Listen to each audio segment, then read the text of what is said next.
A treasure for Beatles fans has just resurfaced, a never-before-seen interview with George Harrison that takes us deep into the making of the very first anthology back in 1995. And with a fourth anthology now on the horizon, this rare glimpse into Harrison's reflections couldn't be more timely.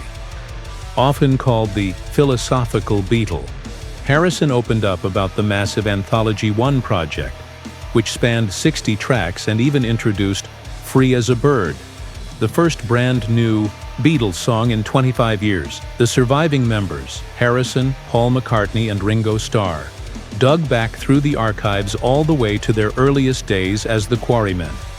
Instead of simply recalling facts, Harrison delivered some jaw-dropping revelations. He reminded fans that before Abbey Road fame, the group had scraped together their own money to cut a track in Liverpool, a humble beginning that would eventually lead them from A to Z.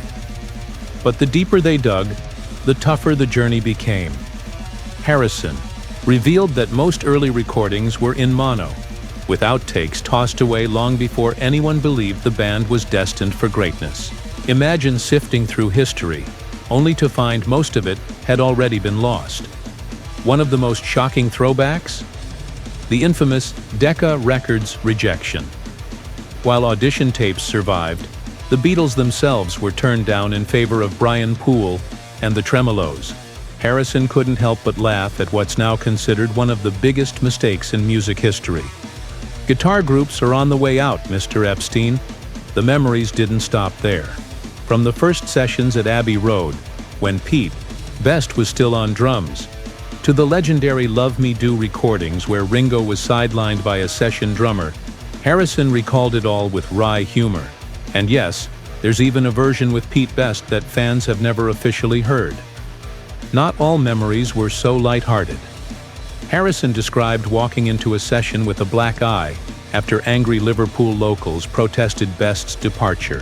Through the pain, the band recorded take after take, battling heavy guitar strings and raw fingers. Proof of the grit behind the early hits. Fast forward to the mid-90s, when Yoko Ono handed over John Lennon's demos. The surviving Beatles reunited to transform those fragments into Free as a Bird and Real Love. For the first time since 1970, they were creating music together again. McCartney later admitted he felt Lennon's presence guiding them through the process. But for Harrison, the real miracle wasn't just new music, it was reconciliation. After years of turbulence and distance, he revealed what mattered most: the joy of having old friends back in his life. For die-hard Beatles fans, this resurfaced interview is more than nostalgia.